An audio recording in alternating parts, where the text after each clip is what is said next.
Երբ որ մենք 23 թվականին որպես պետություն աղաղակում էինք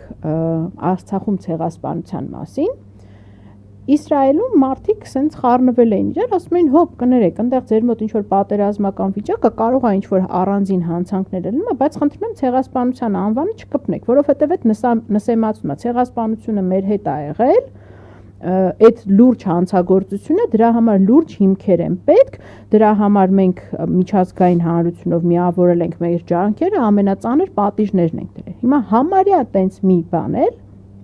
տերորիզմն է, որի համար համաշխարհային մակարդակով միլիարդներ են ծախսվում եւ շատ լուրջ պայքար ա գնում հակաահաբեկչական։ Այդ պայմանական ասած քիչ առաջ Բագրատ Սրբազանի հետ էլ